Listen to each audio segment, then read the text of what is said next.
हमारे हलवा के मारा तारू कौन आय मारा तारू लोग मत मारियो देख लगी मार कहां से तोरे चल तो पिटा तनी बोट की कहे की आय मार के बिगाड़ती है कर मरोगे आय हम कमजोर तरीका राज नहीं खेला गो नहीं हाथ लगाओ है माऊ गंदा पी मैं उतराई बनू खाना ना बने से एगो तो एगो मतलब बिगड़ी रहे ये दोनों के दोनों उहे हाल हो गई ये बेरे कनी के खाना ना मिलिन दे बेरे जान ले लेबे दोनों के हमरा तना खिस बहुत तुम पोरी का कनी के मन कट के मार के आ दी हम भूखे हमर पेट छटपटाइल बुड़ एकदम का हम कर रुका बे खोल के एकदम छोटा की के पहले हम तो एकदम पागल हो गए मैंने कनी के बारे सोच सोच के बड़की से सोचनी कि सुख होई साला वो कहे कि सुख होके जाओ वो करे से सुख होई आ वो छोटा क्यों आयल बिया तो ओहो हुए बिया मतलब दोनों एक खल के निकल गोली से हम का कही बुआ तक बड़की ओकरा सिखा पड़ा के बिगाड़ दे बिया का आ मर्द हमारा ऐसा के कहत रही कि होइतना सुंदर सुंदर पतो ही मत लिया हो तो ना सुंदर लव कहीं चलिए से तो भाई बहन लगिए से बढ़िया लगिए से जोड़ी निमन लगी तो लग खोज एगो काम नहीं किसन करत आ भूखे रह तू मांग सबर से खाना बुढ़ाऊ तब उनका के बताओ तनी हम ना उनका के धक उनकरे के दे हम खाए भर ठंडा झियन हुए चार गो सुनियन हुए हमारे साथ तब जाके अभी तक ना बोलत रही हो कि ज्यादा कह के देते रही नू अब करवाओ से हमारे से काम ले बड़ा पतो खाली देखे खातिर बाहर से घर में रहल बात आई बड़ा की कितना अकड़े ले बाप रे बाप बड़ा की तो सिखा के बिगड़ ले बिया एगो तो ये अपने भिखारी किया के बेटी बड़ा की आ ओहू में वो करो बाप मतारी कहे कि साला कहल सके हम देह 50,000 नगद दुकान के दाज जुड़ल कि 50,000 दिन हाथ ना दहे देम हई देम हौ देम एथी दे हम फ्रिज दे हम कूलर दे हम एसी दे हम कुछ बा कंगालवा के बेटियन के कुछ बा आ तब हमरा घरे आई के छाव लगाओ तैसे आता ना जौन जे ना देखले रहला नु उहे अतना छाव लगावेला जौन भिखारा के बेटी रहली से उहे आके बढ़िया के घर में छाव लगावेली से राज लगावेली से ज्यादा बुढ़ावा हमर सब कहले बा बुढ़ावा ऐसे रहित नु हमर बात मान गरे तुम त ना कर दिया छोटा की से तो एगो ताई गो रहे लेकिन एगो हो आ गेल वैसा ना के बनल ना काम करे के ना धाम करे के दिन भर सुत रहत गया आ दिन भर सुत रहती है खाना बना के दो बेटा हमार जानत होई कि बड़ी हमर मेहरारू मानत होई सन हमर माई बाबू के खूब करत होई हमर माई बाबू के लेकिन बेटा रे तू का जनबे ई का करते से हमारा संगे एकनी के इतना दुख देले बड़ी से पूछ मत भले अब के लिए से के भेजिए दोनों के जासन अपन अपन भतार संगे ए जना के रहला के जरूरत हम दोनों बूढ़ा बूढ़ी रहम अपन करम खाइम अपन का करब एकनी के रहला से हमर कौन सुख बा जब हमारा कोनो टाइम पर खाए के ना मिली टाइम पर कोनो काम ना मिली तो का कैसे सुख बढ़ू जैसे अपन रह कन के बताइए तो तनी दोनों के एबर ठंडा जी से कन के ना ठंडावा दिन तो कहिए दिया सर एबर ये तो मार ये तो कुछ ना कुछ तो होइबे करे रह जा तनी माई भी फोन लगावे ढेर दिन हो गेल बतिया वाला हेलो हम माई अरे गोर लगा तनी का खुश रही रे खुशी पे हमर दुखी छाइल बेटे चिपरा मार शादी से पहले मार तू एक से एक बात बतियावत रही कि तो ससुराल हो एकदम गाय मिलल बन गाय आजी गला पे बुझा किरावणी के खानदान जन्म ले ले बड़ा ये कहूँ बुझा था घर में कुछ के ठेकान नहीं खे मार ए पे कहते कि तोरा घर में फ्रिज बा तो कूलर बा तो एसी के हवा लागेला यदि बुझा तो सुध पंखो के हवा नहीं खे सास अरे उन टुनिया के तो मन कल कि नेरेटे जाब के मुंगा दी अरे बताओ हसन सास रहे सन हमनी के आगा उ जवान बन के चलती है देखते भैया बोलाला पे कहिए ना कि राण मुझसे मत बानी कि ना पहनी ना होई से करी बुढ़ाइले जाते तब तो बुझाता कि बुढ़िया के तू भइल बाटे अरे मैं काम करे एकदम बिया गोल बानी घर परिवार से देखल गाँव रही तो एगो छुअल थरिया न मारत रही अब तब सोची ना कि ज्यादा ससुरा में आइल बन तो करब लेकिन जतने कॉलेज जतने उतने हमारे कपार पे तांडव कॉलेज जाती है बुढ़िया चढ़ल जाते बुझाते कि कबो कबो मार पीट दिया हमारा के देख ऐसे वही ना तो हम ना रहम वहाँ के बाहर से आइम तबे रहम यहाँ ना तो ना रहम और ऊपर से जान दे क्या कहते फोन लगा कहते ना जे वहाँ से हाँ कहते ना कि ए बाबुआ तोर मेहरानू वैसे नहीं किसन करत वैसे नहीं किसन करत हमारा के दुख देते ऐसन खैला बिना मोटा के भंगड़ा भइल बा एगो देखत मैं हम कैसन बरबे ना कहते तब कमजोरिए भइल बा त ताकते नहीं कि अब का मोटा के काटना करे अरे ओकर लिपस्टिक में आग लग जाओ ओकर साड़ी में धूमिल हो जाओ अरे हाँ मर जाओ डरतिया जब यही शाम के टाइम में काली माई ओकरा के उठा लेस चुप रह ना कही रे खीस इतना बड़ा तरह तोला पता और दिमाग लगता माई से है कि कनका में दुश्मन है से ऐसा हाँ तो उनके घरवा में ढेर बोझ हो गई ना ऐसा हमरा के ढाए तू भट देला ऐसन घर में लिया के हाँ देख एगो बड़ गुतनी बाड़ी होकर दीदी जी वहाँ के ठीक है तनी हमरा से बोली ना बतिया ना पानी से रही ना तो ओकरा और जलन फूटेला बुढ़िया चोदन के कहते कि ओकरा के क्या कर दी बुढ़िया के हम एकदम भी आ गइल बानी हम जान जो जब भी ना तुम्हें गर्रात या बुझा तो सियारन बे या तू बोकावा नियन गर्रात रहती है खाए लाव रे पानी लाव रे तो हाय लाव रे हम लाव रे बुझा तो जगह में घून लागल बाटे हर बात में ए छोटकी हाय कर ए छोटकी हाउ करार तोर का रे तोर हाथा गोड़ा चू गइल बा हाय जवान भी आता इतना बुढ़िया तर रे भी तो बुढ़ा जी तो कतना का पिलुआ एकदम इतना का हम कहि रे मैं इतना परियास ना इतना पलटा का कहलई इतना ना बोलल जाला अब देखी अभी बुढ़िया हमरा के जाने तो नहीं के बहुत एक चाल रहन सहल जन ठीक बा अब एक के ना बतानी ना तो हमरो नाम बदल दी बुढ़िया हां रे मैया रे का कही हम एकदम उबिया गल बानी मन करता नहीं कब घर से भाग जाई ना तो यही घर में आग लगा के मर जाई तू काली तोहनी के कारण बाड़ी हम ठीक बा माई बाबू के मुंह देखते न तो घर से कहिए विदाई ले रहते बाप रे बाप का हो गइलो आगो निकल के राय खाती का पार पे चढ़े खाती रखो का डी रे माई ठीक बा बहरिया निकल के बतियाल जरूरी बा हां अच्छा ई बताई हम कहीं बतियाई ओ से का और काहे कहीं बतियाबू बियाह से पहले बार एसी बा कूलर बाटे या पंखो को ठिकाने के तो का करिए नि हवा बेर ले तनी जनाओ तनु जे बहरिया निकल के एसी बा कूलर बा का बा मैं हम टोला मोहल्ला के जी भंडार के खोल लेबन की जनाव तनी काहे लोग तार बोलिए ना के सुनात आ बोलिए सुने तो चुप कर ली भगवान मुंह का के देलवन बोलाई खाती ना चंचरा कम बुझलू चचराई कम तो बोली मत रहुआ बहुत बोलत तालू रहे ना अभी ले खाना वाला बनी कि ना बनी हमार से ना बनी हम काले के बनल बन काल हम हाथ दुखाता बनावत खाना बना में हाथ दुखाता बनावत हम देह बिला गुल हमारे से ना बनी दे भी लागल बाप रे बा कैसे नहीं राउर जंगरे में का घून लगा था नहीं की बना सकत कम बोला कहत नहीं नु कम बोला बुझा गइले देखा बुढ़ी ज्यादा देखा बोला मत कम बोला भतार आज तक हमरा के थप्पड़ ना दे तो मुड़ी दे बहुत हमारे मुड़ी देबा तो लड़ा दे देवलिया में मुड़िया आ तना भीमत नहीं कि लड़ा दे हमरा से खाना ना बनी हिम्मत देखत तू हिम्मत देखत रू कहत नहीं ना तन चुप रही हिम्मत मत देखो का बुढ़ी के कोशिश कर दिया हमरा के का चाहता है ज्यादा बोली मत नेटी जाप दे में जिगिया निरेटी जाप दे ना कौन बात में कहता हिया बैठी तो कहता गांव के लोग के सुनावा तानी आवे दे मेरा बुढ़ावा के क्या करनी नु खा ली हां उनको बबरिया बिन दे में आज तन कमे बोली हमरा से को बता दे हम अभी चिन्हत नहीं हूं हमरा के तो कोई देखो ततना बोलती कि अब हम करी तो का करी बुढ़ावा के हम कहत रही बुढ़ावा कि हाथ ना मत करके लाड़ पैर दूध डाल दे बुढ़ावा कहे कि ना खाए तो बेटी पतो वैसा हर चीज लेके देते रहला बुढ़ावा बड़ा बाजार से टाक बुढ़ावा ले उतर एबर देखा दे सुन अपन असली रंग आओ बुढ़ावा तब बुढ़ा से एबर बताओ तनी हम कुली कैसे करते सब चल ठीक बा रुक गर्मी बात ना की हालत खराब हो जाता मन दिन बहुत खराब होता है अरे सुनो तारू पानी ले आओ तनी एक गिलास पानी प्यास लगल हाँ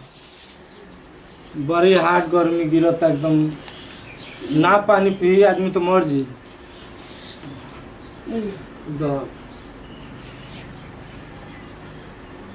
खाई ले ले का बाबूजी जोर प्यास लागल रहला हाँ घाम कैली बाटे ना अब बूढ़ी नहीं खिलो तू कहाँ गइल बड़ी अरे वो सुतल बाड़ी उनका बोर दवा निहन उनका आलस से ना आ गइल तो सुत गइल बाड़ी अच्छा सुत गइल बड़ी हां गर्मी में केहू के नींद लागत लह गिलास ठीक हां का करियो काम बहरी देखै के खाना ना खैली आ फिर बोर दवा निहन फिर सुत गइल बाड़ी ना चलो जाए तो उठियो तो अपन कहियो कि खोजत रहल ठीक बा खाना ना ले आई ना अभी खाना ना हमरा प्यासे लागल रहल अभी खाना ना खा ठीक बा तर आराम कर हां ठीक हो जा तू कितना बढ़िया पतो मिलल बिया कि देखो एक आवाज़ पे हमरा के पानी ले के दिलस। हाँ बहुत बढ़िया बारिशन भगवान सही फूल फल भाई हम लोग चल सब ठीक है बा घर में।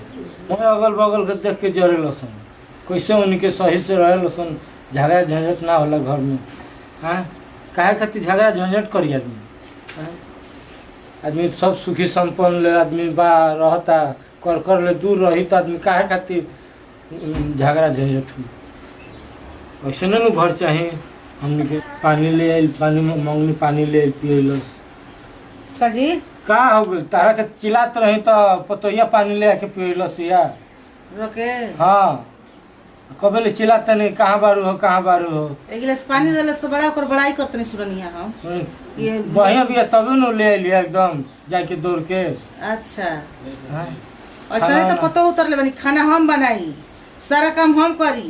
एक गिलास पानी देलस तो बड़ा बड़ाई कर लगनी ऊपर ना। का हो गइल काम नहीं करत अभी हमारे के बड़ा के धरल से झोटा झोटा धइल ललस तहार तब अब बोला रो हमारे के कहत कि निमने पतो हो बड़ी सा माने कौन बात पे वो झोटा धइलस कौन बात पर हैं? खाली कहनी कि चल के खाना बना वही खातिर यही बात पे वो झोटा धइलस पति हम ना करम तो हमर माई बाबू ही कहां दिले बुलाओ दिले बुलाओ बुलाओ हम पूछत नहीं उनका बुलाओ तो बड़को बुलाओ तनी ए बड़की देखिए सुनी सुनाइयो कर जल्दी हां मां जी की तो कहत रहलिए कि गोर दबा के तोरा सुता के आइल बनी हम हमरा के? हां वाह, कहत रहलिए वाह, वाह। पानी दलस ये तो हैं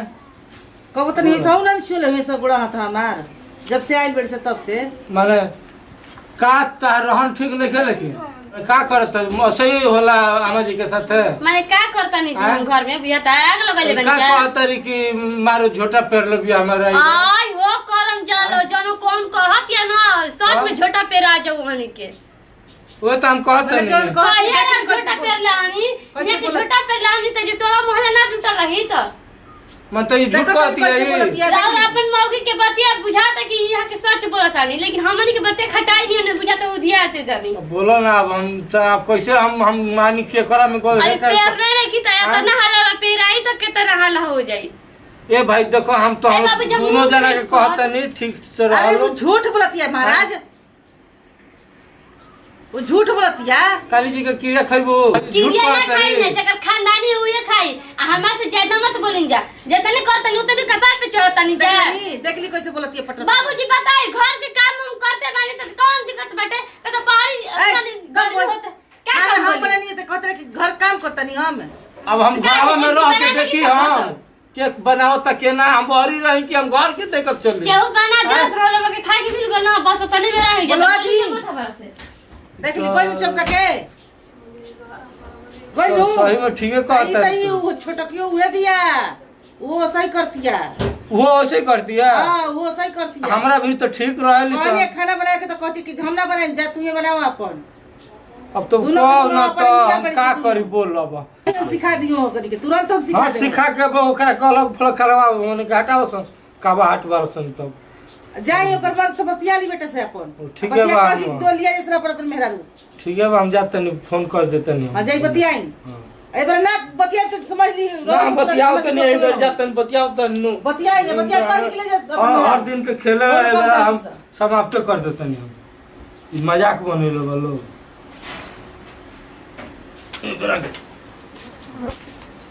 मार रे बुझाता कि गरमी से नेसले बाटे ई भगवान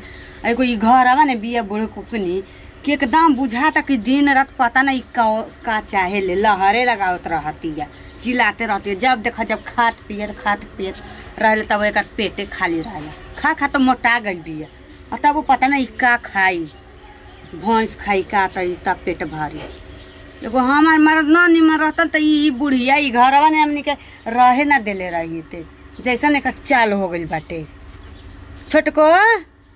का करतड़ू हो का दीदी जी अरे दे पंखा बेनामा एकदम बुझाता कि घर में ना जिंदगी भर बेने हाकत हाकत जिंदगी बीत जाई त का करी एगो हम माई देलहू रहे अथी फ्रिज की ठंडा पानी पिया उहो मारे बेच के खेती बाड़ी में लगा दियल गईल ए दीदी जी लोग कैसे इतना जिंदगी भर परेशान आगे लगल रही लोगन के हम रुपया साल भर के अंदर उ बियाह गइल बानी समझ जाई तू साल भर कहता हम 10 साल से ये जे बानी तो हमर मन में कैसन लगत होई हम ही जानत हनी। बुढ़िया के कैसे रहुआ एकदम स्वभाव निक लागेला स्वभाव निक चार लागेला, हमर तन का को करी? सुहात नहीं के बताई ओकरा तनी न करे के चाहे पतो के आगा तो बुझाला कि उड़िया के चलेले देखत नहीं फूका चल ढाल बटे ना समझलू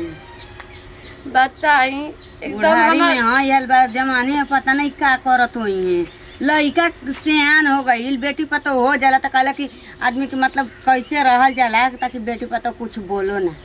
ई बोलवावल चाहले मुंह खोलवावल चाहले और कुछ हाँ देखी दीदी जी हम बहुत चुपचाप लगा लेने अगर ज्यादा या तो करिए ना तो हमरा से खराब केहू ना जो हम कहता नहीं तू जो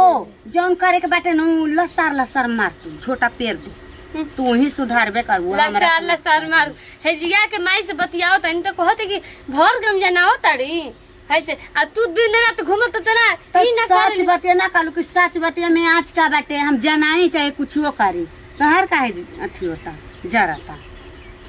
छोड़ी ना बताई इहो सोचे के टाइम बुढ़िया के कि जा तो घर के काम दोनों पतोहिया करते सन सुन एगो तो बात बाहर के कर कहता रही बूढ़ा बुढ़िया के छोड़ दे अपन बना के खा चाहे तो मरस चाहे कुछ सांझ के मुर्गा बना के आ एक के मामनी के बनावल जाई ठीक कहता नहीं बड़ी हमर मुर्गा खाए के मन भाई बिया करत ढेर बाटे। चटोरी अपना खातिर जाले बाजारे रोज जाले बाजार और जोनी से खा के ना होत ई ठीक है कहता नहीं अरे पूछे के नहीं के देखी ना ई एकदम गंगो जी में ढूक के क्रिया खाई त माने भो की ना खात होई अरे यो दूधा के धोल बाड़ी का करी एकदम ऐसन साला एक से बगल के बानी हम यहाँ के चाची जी कैसे रही ना घास भूसा एकदम एक कैले रही ना गारू बाल एक कैले रही ना ई लेकिन ओतना ई बुढ़िया करिया के- नो त पसार जियन हो जे दे आज कहतारी ना बुढ़ौती में उनकर के उ गति होई ना कि एकदम प्लास्टिक के पिलुआ परिया सन ना आ जाता नहीं दीदी जी तनी देखो तनी का करती देख देख देख तू ही सुधार ठीक कहती है इहे सुधारबे करी हम बहुत सहनी है दादा एकरे साथे साथे हमहू पीछे से रहा हमरा के तो दुनू ओर से मिठाई बने के बाटे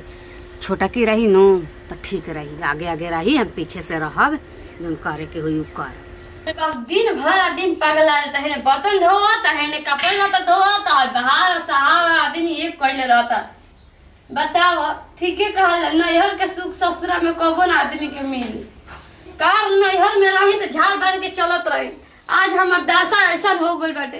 घर आदमी बाल लपेट के और कसम साड़ी लपेट के रह जाता थे घर में नया नवेली कन्या के वैसे रहे के चाहिए लेकिन का करबो काम के पाछा आदमी कसम रहत टे एगो बुड़कुटुले बिया कि लिपस्टिक 9 किलो मार लेती है 10 किलो हां हां तू ही तो नया नवेली कनिया बाड़ू देखो देखी ज्यादा हमार से लड़ी मार ठीक बाटे एरोवा के ना दिन भर खाली केकरा कहत रे के बुड़को कनी बा केकरा कहत रे बुड़को कल में रहो तो समझ में ना कहीं तब काम अपना पे ले लेनी दिन भर आदमी काम करत करत तबाह रहत टे हां तो ना काम ऊपर से खाता ना अरे चुप ना रही जब मतलब कम धक फोड़ दो धोके जीके फोड़ करतिया आ देखा ज्यादा मत बोल ठीक है को पहले गुड़िया के दिन रात देखो फोड़ दो अरे आई हो माई वीडियो गुड़िया हाय बात देखो रे देखी दीदी झाड़ पे बात या के रहती है का दो ये कॉटन पर सुखा हम दोनों को धक दबा देने के जान हमरा के कहनु तो जान अबे हमें जगह मुंह आवे लगा हम बता देतनी बोलबे, ये मत पूछी। बोलबे तो का का जान- बोलबे का का जान- बोलबे चाहत नहीं कि ये जगह से चल जाई चल जाई का तो बात करे जाता है ना कि चुपचाप लगा दो ओतने के पानी चढ़ जाता रू हमार बात के घर में कर तुम रहो कुतनी का मन का तो मोर भी जगी धक से पला जा और बात की बात कतरी सही भूमि से दोनों को देखो दोनों को हम तो हम नहीं ना यार तू आगे बड़ी उपिया ले लू मन का तक झटिया दे हाथ पिया तड़िए जी दे देखा तड़ी सारी ने बारिश एकदम से आई बिट बाप रे बाप जल्दी बोल तो धर के नु कहा नहीं बतावा रे बतावा हां ओए ये जगह की देखा देखा आज पर दिन भर काम नहीं कहा नहीं ना यार सुन तो बबले मत दे हम दिन भर दूर मुंह दे रे और लोला से तो कैसे चलता रे लोला धक लोला दूर दे हम काम नहीं किसे करो दिन भर अब ये बुढ़िया ना बाप ही कैसे पता है ये ना पूरा कुछ के करके दोनों को दोनों साथ